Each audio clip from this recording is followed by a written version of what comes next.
మనకు finance commission రావాల్సిన నిధులు కూడా ఇప్పటిదాకా రాలేదు. వాళ్ళకి చివగొట్టినట్టనే లేదు. ఎందుకంటే ఓడిపోతామన్న భయానికి ఎలక్షన్స్ పెడతలేరు అనేది నా అనుమానం, నా అభిప్రాయము. ఎందుకంటే సర్పంచ్‌లు అయిపోయి సంవత్సరం దాటిపోయిందండి. పోయిన సంవత్సరం ఫిబ్రవరి 24 ఫిబ్రవరిలో అయిపోయింది. సంవత్సరం గడిచిపోయింది, సర్పంచ్ ఎళ్లారు గ్రామాలకి. ఎంపీటీసీ, జడ్పీటీసీలు అయిపోయి 6, 7 నెలలు అయిపోతుంది. 7, 8 నెలలు అవుతుంది. మున్సిపాలిటీలు అది అయిపోయి కూడా ఇంకా మన ఇప్పుడు ఐ థింక్ ఈ రోజో రేపో లాస్ట్ డేట్ మున్సిపాలిటీది అయిపోతది. వాటి పని అయిపోతది. ఏ స్థానిక సంస్థలు కూడా ఈరోజు లైవ్‌లో లేవు. కాబట్టి ఇక మరి అర్థం చేసుకోవాలి. సవరణలు చేసింది వాళ్ళే, రాజ్యాంగ సవరణ. పంచాయతీరాజ్ వ్యవస్థకు మేమే చాలా అద్భుతమైనటువంటి రూపుదిద్దినామని చెప్పుకున్నారు కాంగ్రెస్ పార్టీలో 10 ఏళ్ళు. వాళ్ళు పాలించే రాష్ట్రాల్లోనే ఎన్నికలు పెట్టడానికి భయపడుతున్నారు. పరిస్థితి అయితే అర్థం చేసుకోవచ్చు. కానీ నేననేది అంటే దానికోసమే కేసీఆర్ గారు లేచిండ్రా అంటే కారణం అయ్యుండొచ్చు. అది కూడా కారణం అయ్యుండొచ్చు. ఎన్నికలు పెడతారు కాబట్టి నేను కార్యకర్తలను ఉత్సాహపరచడం కోసం కావచ్చు.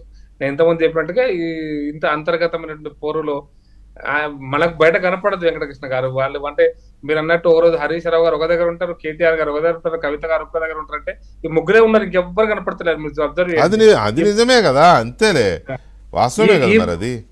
ఈ ముగ్గురిలో ఆధిపత్య పోరాటం అని మేము అనుకుంటున్నామండి. ప్రజలు కూడా అనుకుంటున్నారు. ఈ ముగ్గురిలో ఎవరు నాయకుడు కేసీఆర్ తర్వాత వాళ్ళ లెగసీ ఎవరిదే అనుకుంటున్నారు. వాళ్ళ వారసత్వం ఎవరిదని అంటే ఆ వారసత్వ పూర్లోనే ఈ ముగ్గురు 3 దగ్గర తిరుగుతుంటారు. ఎవరికి రాని డౌట్ బీజేపీకి ఎందుకు వస్తుంది ఆ విషయంలో అంటే ఎందుకు వస్తుందంటే పోరాటం కనపడుతుంది కాబట్టి, ఆ పోరాటం అట్లాగే ఉంది కాబట్టి, ఆ పోరాటం చేసే విధానం అట్లే ఉంది కాబట్టి, ఆ ముగ్గురు కలిపి దానికోసమే ఈ రోజు కేసీఆర్ గారు స్పందించిందని నేను అనుకుంటున్నాను. కేసీఆర్ తర్వాత ఎవరు అనే దాని మీద కేటీఆర్, హరీష్, కవిత ముగ్గురు మధ్య ఒక పోరు సాగుతుందనా మీ అనుమానం? ఎస్, ఆ పోరులోకి ఎంతో కొంత కొంచెం తగ్గించడం కోసం ఇంటెన్సిటీని ఈ రోజు కేసీఆర్ గారు మాటలు నేను వస్తున్నా ఉండండి అని ముగ్గురికి హెచ్చరిక చేసినాడా, ముగ్గురిని కలిపి ఒక దగ్గర పెడదామని దీంతో చేసినాడా నాకు అంటే కొంచెం 1-2 రోజులు అయితే కానీ అర్థమవుతుంది.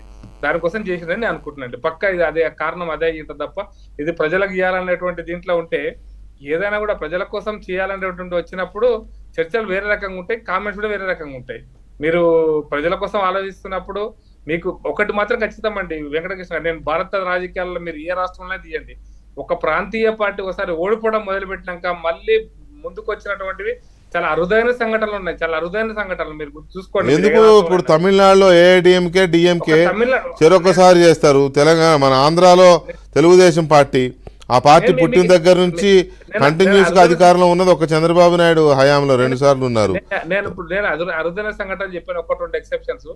కర్ణాటక చూడండి, మహారాష్ట్ర చూడండి, లేకపోతే హర్యానా చూడండి, ఆఖరికి మీరు ఉత్తరప్రదేశ్ బీఎస్పీ కనుమరుగైపోయిన పరిస్థితి చూడండి. అంతేలే, ఇప్పుడు వైసీపీ పరిస్థితి కూడా అలాగే ఉందిగా. అట్లాగే బీహార్ లో ఉన్నటువంటి 2 ప్రాంతీయ పార్టీల మధ్య పరిస్థితి ఎట్లా ఉందో చూడండి.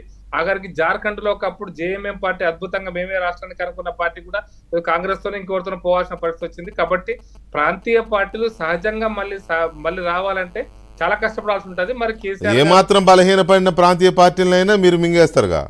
మేము కాదు సార్, మేము మింగేసాం అనుకుంటారు. మేము దేశ రాజకీయాలు ఒకటి గమనించండి. బీజేపీ గురించి చెప్తారు మీరు సీనియర్ జర్నలిస్ట్ కదా. 1953లో ఆంధ్రప్రదేశ్ ఎన్నికలలో 53 ఎన్నికలలో ఇప్పుడు కాదు చెప్తున్నా 6 ప్రాంతీయ పార్టీలు, ప్రకాశం పంతులు గారు ఒకటి, ఎన్జీ రంగాది ఒకటి, జస్టిస్ పార్టీ ఒకటి, కాంగ్రెస్ పార్టీ ఒకటి, కమ్యూనిస్ట్ పార్టీ ఒకటి, హైయెస్ట్ 41 సీట్లు కాంగ్రెస్ పార్టీ గెలిచింది ఆ రోజున. ఎన్ని ప్రాంతీయ పార్టీలు ఇంకా తక్కువ. ఈ దేశంలో మొదటి పార్లమెంట్ లో ఉన్న అన్ని ప్రాంతీయ పార్టీలు కనుమరుగైపోయినాయండి. 3-4 సీట్ల ప్రాంతీయ పార్టీలు 30 ఉండే ఫస్ట్ పార్లమెంట్ లో 1951-52 పార్లమెంట్ లో. ఇప్పుడు కనపడతలేవు పార్లమెంట్ లో అన్ని రీజనల్ పార్టీస్. కాబట్టి రీజనల్ పార్టీస్ మేము మింగడం కదా, కాంగ్రెస్ పార్టీ కూడా చాలా మింగేసింది. మీరు అకాలీదళ పార్టీ చూడండి, సర్వైవ్ కావడానికి ఎంత కొట్టుమిట్టాడుతుంది అనేది.